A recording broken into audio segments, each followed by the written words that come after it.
Downton, which is Downton Abbey, which is an English estate, and they've run out of male heirs. And so they find this young guy that's not a British aristocrat by any means, but he's in the lineage.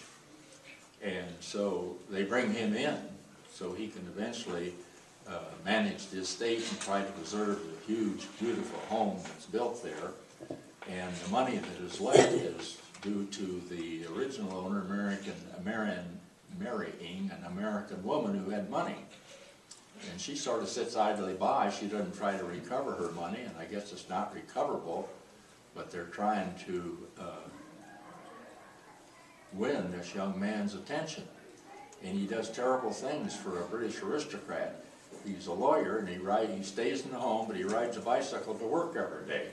And that is terrible for him to do, what he's doing. So it's bringing some revolution and some change in the culture. And do you think that God is trying to bring a revolution or a change in the culture through these verses today? Well, I think what's happening, like you mentioned in Egypt, I think all this, I don't know particulars of it, but I think it's good that people are revolting against dictatorship. And I think of what happened in Europe, 1789 with the French Revolution, until it took all of the 19th century, yes, the 19th century, to bring more freedom, pretty much toppled the kingdoms and the empires in Europe, and now it's getting into the Middle East. But they have a long way to go. What were we doing when we came over here? Revolting. Yeah. Don't ask those kind of questions here. But this is good. I see this as an equality among people. This is what they want, their representation.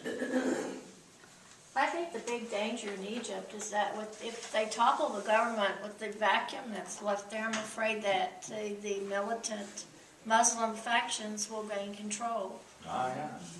I think that's our biggest worry that we should have.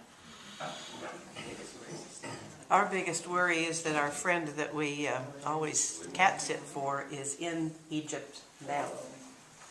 And we think that she's fine, but it's really scary to watch all that stuff and think how much longer are we going to have to feed these cats if she stays over there? We're concerned for her. Well, I have an incident that happened to all of us, or to those of us that in the Buffalo Chips. But we had an email from someone, and then I recirculated it around, and it was criticizing representative, the United States representative from Minneapolis, who swore his oath of office by putting his hand on the book of Quran, and he was sworn in that way. And I sent that around, and my son emailed me back, and he said, I know this guy. He's a good guy. And he said, besides that, I have had a fellow that trained under Dave who was a Muslim, and he said, he's a good guy, and he's competent, and he's assimilating. He says, we've even had some drinks together. Now, he said, I don't know how good a Muslim that makes him, but there's some sign that they're assimilating there. And how do we handle these sorts of things now in our society today? What do we think about it? I think it's interesting how it goes back to that being so quick to cast the first stone. Because when you read about what the mainstream Muslims think about the extremists, it's what we hopefully think about the Timothy McVeighs. The mainstream Muslims think that these people are crazy and are horrible, and that what they do is completely outside the bounds of acceptable faith. And yet, it's very easy for us to look at those extremists and say, that's the way the Muslims as a group are.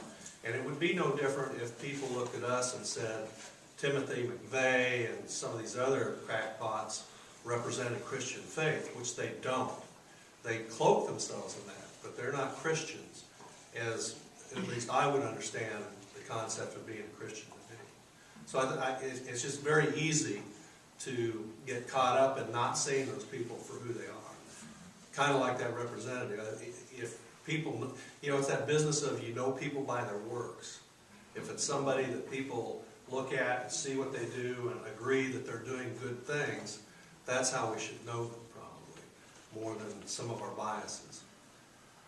I had the privilege of dealing with a Muslim in business, and I had more faith in him delivering and doing what he promised than probably 95% of the Christians that I dealt with.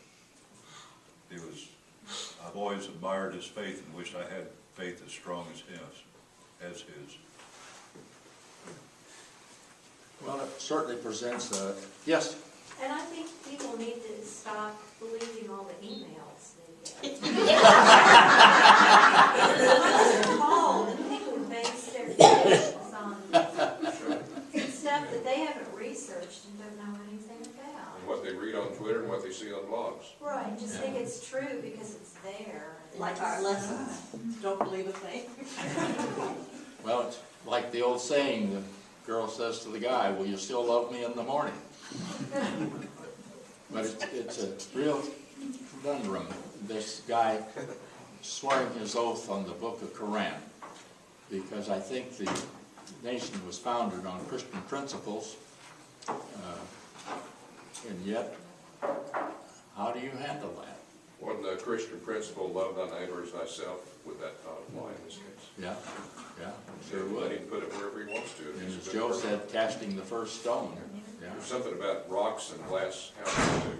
yeah, very I good. can think of some politicians that put their hand on the Bible and I wouldn't trust them. I mean, they are bad people. And the Muslims in America are not reaching out to us. They're hovering in little groups because they don't feel accepted. At least that's what I see. And that doesn't help.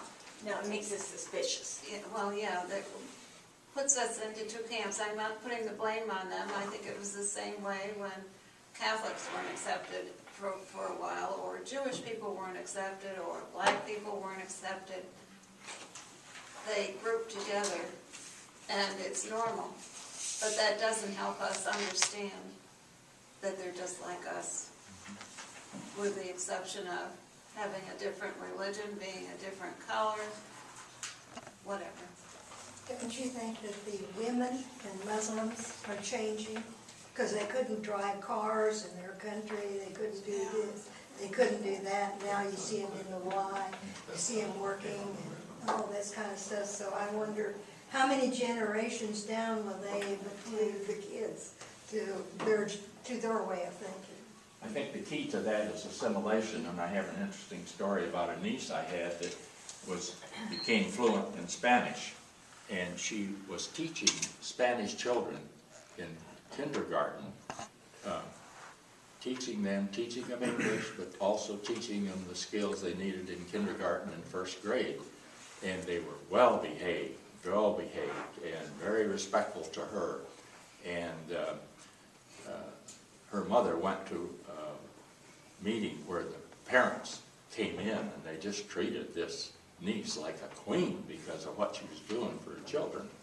But then she recounted to us, by the time these kids reached third grade, they're just as ornery and mean as the rest of the American children. But, so the battle goes on. Marion had a niece